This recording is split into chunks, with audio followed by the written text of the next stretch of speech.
16 ousted Plateau PDP lawmakers, despite a Court of Appeal decision nullifying their elections, forcefully entered the old government house where the assembly plenary was scheduled on Tuesday.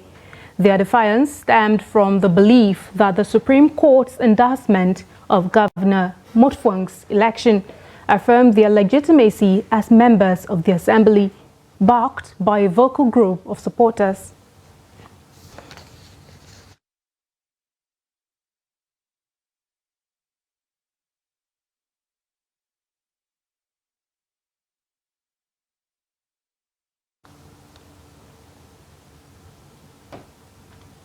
For further insights and perspectives, we had earlier Trust TV's Adomusa, and he gave us an update.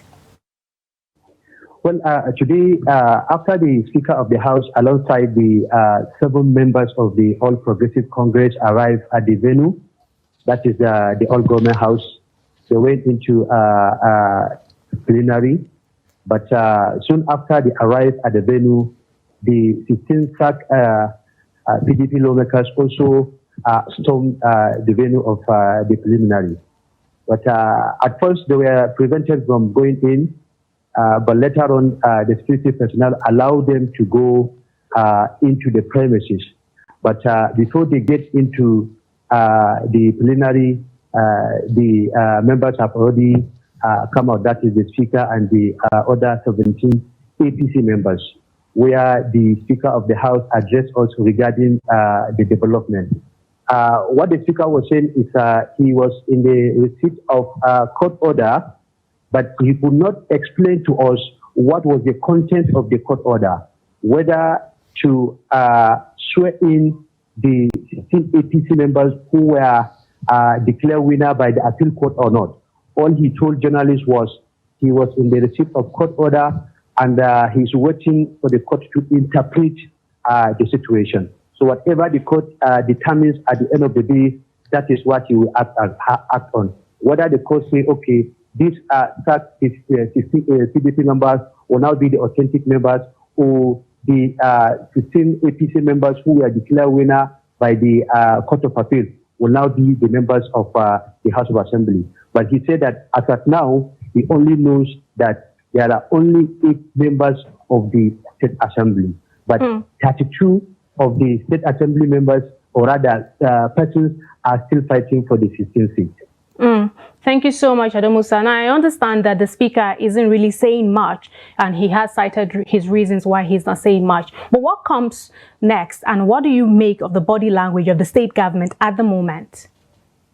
Well, after the Speaker addressed the journalists regarding the position of the House, the other 15 PDP lawmakers who were also sacked, like I said it earlier, they also stormed the House, but they stopped at the premises where they also addressed journalists that they are also in support of the position of the Speaker. So they too, they say they are willing to wait for what the court will now interpret regarding the development.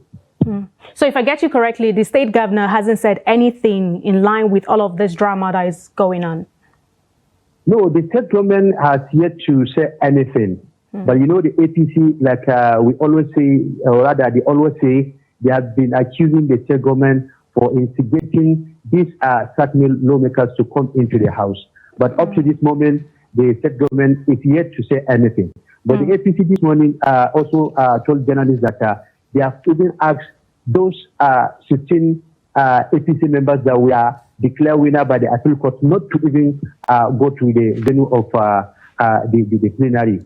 According to them, they did that in order to avoid any clash between the supporters of the PDP and the APC.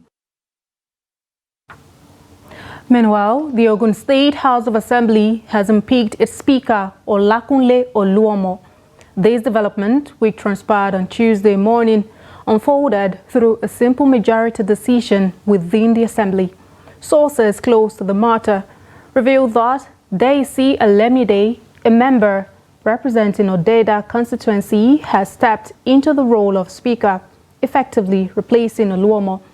The roots of this power shift trace back to a previous contest between Alemide and Oluomo, in which the latter emerged victorious due to the perceived backing of the executive. The assembly complex reportedly descended into chaos, with tensions escalating to the point of tear gas being deployed to disperse the agitated crowd. The removal of Oluomo signifies a significant shake-up in the political landscape of Ogun State. And on to Plateau State again. Governor Caleb Mutfwang of Plateau State has imposed 24-hour curfew on the Mangu local government area of the state with immediate effect following the deteriorating security situation within the area. In a press statement, a spokesperson for the governor, Gyang Bere, said the decision was taken after consultations with relevant security agencies to avoid breakdown of law and order in the local government area. Bere said citizens, especially Mangu residents, are enjoined to comply with the sit-at-home order, while only persons on essential duties are allowed to move within the local government area until further notice. The governor lamented that some people are still determined to create an atmosphere of insecurity in the state, despite government's efforts to end activities of terrorist elements. He also sympathized with families of the victims and the injured, assuring that government will not relent in ensuring lasting peace in the state. He promised that the curfew would be reviewed as soon as security situation improves in the locality. People are aware there's presently a curfew in Mangu because of the little ish that happened in the houses today. There was a little skirmish of attack in some parts of that particular area, and by the grace of God, our very alert police officers and special forces repel fire effectively, and I can also assure you that there are casualties on the side of the assailants. Presently, like you can see, we are about to go to Mangu, Barikin Ladi, Riom and Bokos for surveillance patrol, and all is well. Concerning the curfew in Mangu, we would like to tell everybody to remain calm. The curfew is for the safety and the good of all Plateau citizens that live within the houses and that will ply the road along the houses. But I can assure you that all is well. Our men have been deployed, and a whole lot is going on to ensure the safety of life and property on the plateau. So the Inspector General of Police has just deployed for us surveillance helicopter, and I can assure you more will come to ensure that we effectively nip this in the bud. Thank you very much. And now joining us live now via phone, we have Trust TV's Adomusa. Hello again, Adomusa. Hello, well done. Now, what have we learned about these unrest in Mangu local government area and the decision by the government to declare a 24-hour curfew?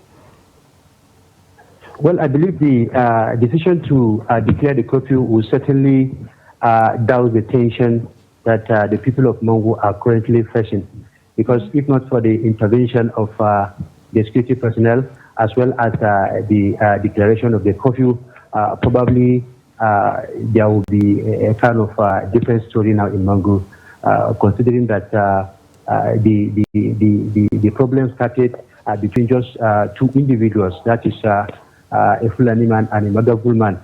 So before you knew it, the Fulani people, according to the security advisor to the governor, that the Fulani people also believe that their member was on the right path, while the also Magabul people also believe that the other Magabul man was also on the right path. So before you knew it, it became a different story. So the intervention of the security personnel as well as the declaration of curfew would definitely make an impact. You have talked about the intervention of security personnel, but then what are you hearing from the police regarding the security situation at the moment in Mangu? Yes, well, when I spoke to both the Operation Safe Haven and the police, they all confirmed to me that they have already deployed security personnel to the affected areas. For example, the spokesperson of Operation Safe Haven, Captain Oya James, he also confirmed to me that they have already deployed more security personnel apart from the ones that they have in Mangu. So they have deployed more security personnel just to ensure the security of lives and properties. The same thing with the spokesperson of the police command, Olabo Alfred, also confirmed to me that yes, they have deployed a good number of police officers to ensure the safety of lives and properties in the areas. I also spoke to some residents of Mangu who also confirmed to me that yes, the situation is brought under control at the moment. Thank you so much, Ado Musa, for joining us again on News Update. We do hope to pick this conversation up as the story develops. Thank you. Thank you for having me. And still on security matters, the police in Benue State have arrested a local government chairman and one other suspect for plotting to assassinate the Speaker of the State House of Assembly. According to a statement from the Force Public Relations Officer Olumuyiwa Adejobi, preliminary investigations reveal that the local government chairman allegedly contracted a militia to eliminate the Speaker of the Benue State House of Assembly, Dana Hyacinth Dajo. Adejobi said operatives of the Force Intelligence Department Intelligence Response Team effected the arrest, adding that both suspects are currently in police custody and are actively cooperating with investigators in the ongoing inquiry, while noting that the arrested suspects will face the full weight of the law. Adejobi assured that the police remain unwavering in its commitment to maintaining law and order and preventing crimes at all levels. And to the FCT, the Federal Capital Territory, the Minister of the Federal Capital Territory, I beg your pardon, Nyesom Wike, says the FCT administration will soon ban unpainted taxis and buses from plying roads in the nation's capital. Wike, who disclosed this during a media chat in Abuja, explained that the move was to address the incidences of one-chance robberies in the city. The minister, who said the menace of one chance had been brought down, added that stricter measures were necessary to end the trend in the FCT. Wike added that Uber operators would also need to register to operate in Abuja so that the government would know who the drivers are. He also said drivers of such companies need to be certified and profiled by security agencies to ensure that they can be tracked for security purposes. The minister expressed concern that the Capital Territory does not have an official terminal where residents can go and board a bus to a specific destination.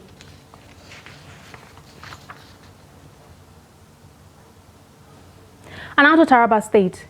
Taraba State government bans motorcycles in Jalingo and restricts use of tricycles, and it said defaulters will be arrested and tried by the mobile court, and the motorcycles and tricycles will be confiscated and destroyed. The Taraba State government has banned the use of motorcycles of any kind within the state capital, Jalingo, and restricted the movement of tricycles to 6 a.m. to 8 p.m. The measure, according to the state government, follows the sudden spike in the activities of criminals in Jalingo, which led to the constitution of a task force committee on the total ban on the use of motorcycles and control of auto rickshaw, popularly called keke. This is contained in a press statement issued from the office of the secretary to the government of the state. The statement said defaulters will be arrested and tried by the mobile court, and their motorcycles and auto rickshaws confiscated and destroyed.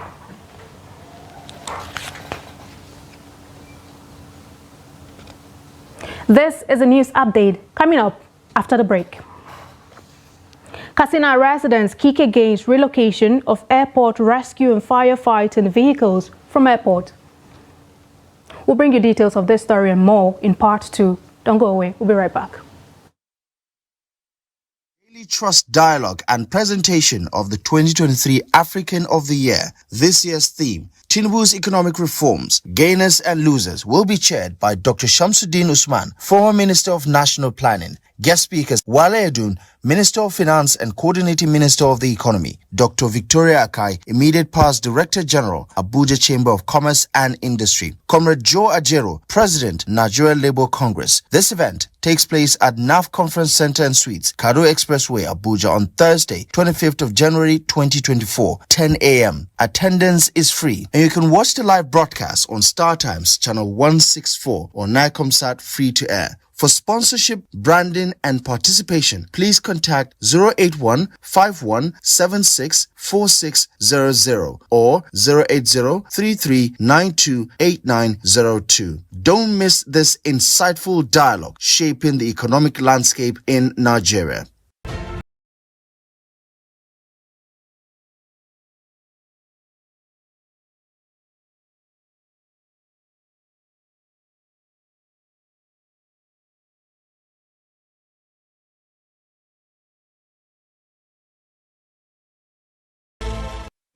Welcome back and thanks for staying. But if you're just joining us, this is a news update on Trust TV. Now let's take a look at a recap of some of our top stories. We told you that drama at Plateau State Assembly as ousted PDP lawmakers return. Crisis rocks Assembly as members impeach Speaker Tinubu. And on to more news stories.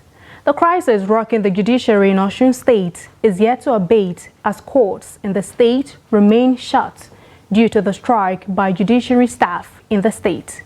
While residents who have civil matters at various courts are unable to proceed with such matters, the police and correctional centers also cannot bring suspects and accused persons to court for prosecution. Trust TV's Hamido Yegbade has details. The purported removal of the Chief Judge of Osun State, Adepele Ojo, by the Osun State House of Assembly last year November was eventually faulted by the National Judicial Council, which reinstated her. But this did not go down well with members of the Osun State chapter of Judiciary Staff Union of Nigeria, who declared a strike in protest against the CJ and consequently put a halt to activities of judiciary in the state. Experts say the situation constitutes a serious threat to the security and safety of the people of the state. The absence of judiciary, as constituted by the strike we have today, is actually a threat to security of life and property in Osun State. The police facility, detention facilities have been overstressed. They don't have anywhere to keep criminals again, except for these administrative bail things that they arrange. So, and by that, it will bounce back to the public. When police don't have where to keep criminals again, they will now send them back on bail. The All Progressive Congress, APC, in the state fingered the state governor Ademola Adeleke as the brain behind the crisis in the judiciary in the state. And you know that from the action of the governor on the removal of the CJ, we can conclude that the governor is interested in keeping the situation the way it is. The Commissioner for Information and Public Enlightenment in the state, Oluomo Kolapo Alimi, described the APC allegation against Governor Adeleke as a fabricated story meant to cause bad blood in the state. The use of judicial strike, that is Judiciary Staff Union of Nigeria, or state chapter strike, is an internal affairs of the judiciary. You know, all the grievances and allegations of the judicial, they are not against the state governor, and the state governor has no hand in it. Or if you can interview them and you check all the allegations, you will know that it has nothing to do with state government. Meanwhile, with the increasing crime rate in the state, residents want the state government to address the issues so that the judiciary staff would end their strike soon. Amid Oyegbade, Trust TV News, Osogbo. The plan to move a multi-million-naira project for refurbishing of airport rescue and firefighting vehicles from Umaru Musa Yar'Adua International Airport to another location in southern Nigeria is generating ripples in Katsina. In a letter addressed to Minister of Aviation and Aerospace Development, Festus Keyamo, the company handling the project is seeking permission to relocate the project elsewhere. Abdullahi Yamadi tells us more. The letter, signed by the Managing Director of Satel Communications Limited, Major George Elder, outlined reasons for their proposal to move the project outside Katsina to some locations in southern Nigeria or Abuja. Parts of the reasons advanced by the company include logistical challenges of transporting some of the heavy-duty equipment to Katsina. Other reasons are the need for intensive training of hundreds of skilled laborers and the strategic importance of fostering independence from foreign suppliers for future vehicle assembly and manufacturing. The company equally claimed economic viability and synergies that will result in integrating vehicles of the Federal Fire Service, pickup vans and trucks of government agencies as well as private sector vehicles into the project, which may be difficult in Katsina as some of the reasons. The firm also cited the ease of exports to other ECOWAS member states from the manufacturing plant in the south than Katsina and suggested that the Katsina proposed project could be utilized for manufacturing agricultural implements. The project was awarded to Satel Communications Limited in December 2022 to supply machinery and tools and provide training for the refurbishing and assembling of airport rescue and firefighting vehicles in Katsina.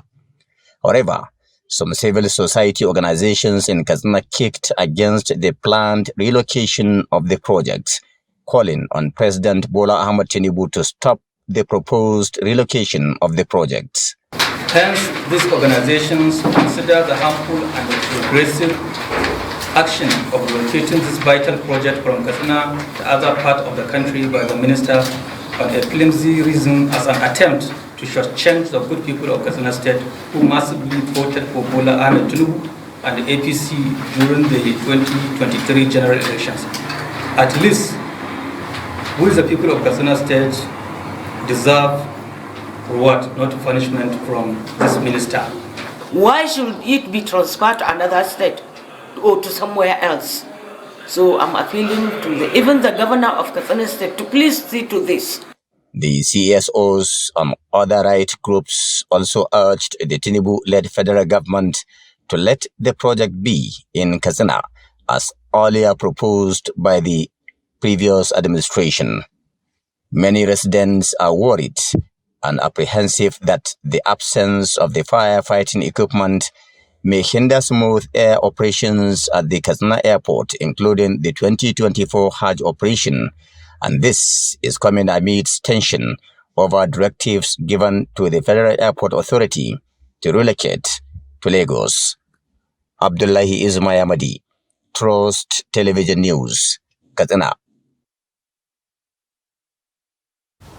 And to a sad development on the international scene, the death toll from a landslide that struck a remote and mountainous part of southwestern China reached 20 on Tuesday, state media said, as rescuers raced to find those still trapped under the debris. The pre-dawn landslide buried 18 homes and sparked the evacuation of more than 200 people when it struck in Zhejiang County of Yunnan Province early Monday. More than 30 hours since the disaster, 20 people have been confirmed dead, state broadcaster CCTV said, adding that 24 remain missing. State news agency Xinhua said rescue workers are now in a race against time to find those still missing after a night of sub-zero temperatures. And in sports, Joel Embiid became only the 9th player in NBA history to score 70 or more points in a game as the Philadelphia 76ers beat the San Antio Spurs 133 to 123. His tally of 70 points beat the franchise record of 68 held by the legendary Wilt Chamberlain since 1967. Embiid also made a career-high 18 rebounds and contributed 5 assists. Tyrese Maxey was the next highest scorer for the 76ers with 18 points, while number 1 draft pick Victor Wembanyama scored 33 for the Spurs. The 76ers, who have won 3 successive games, are third in the Eastern Conference, while the Spurs are bottom of the Western Conference with only 8 wins from 43 matches. With that, we've come to the end of the news update on Trust TV. But remember, you can always follow us across all of our social media platforms and also join our YouTube live stream for more news, programs, and documentary. I'm Aisha Salihu. Thank you so much for staying, and I'll see you again.